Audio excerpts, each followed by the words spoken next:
Кимдерди туурап кетип атабыз билбейм. Оюнан чыгармайлар деле көбөйүп кетти. Ошо суранат эле мына алып баруучулары бар го, эмне деп коет эле? Тамада. Отушулардан не кичине эмес, Алладан коркуп, өтө эле ар нерсени айтып эле уятсыздыкка кирип эле күлдүрөм деп тияк немелерге.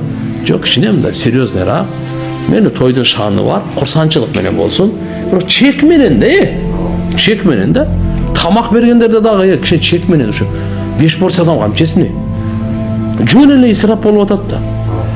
Анан көргөн ушунчалык бере тургандарды аны бир эле тамак жаса, 2 тамак берип калган белек берген. Айнанайын. Şu toylordu эгерде бизчи экономдой турган болсокчу, Аллах акбар, канча деген кажетти курсак ачтардын, ооруп аткандардын дары-дармегин бүтүрмөкпүз да. Чачып исрап, бул күнөө туган. Сиз акчаны адалдан таптым деп эле кыйынсынай бербеңиз. Акчаны кайда сарптагын деген отдельный суроо бар.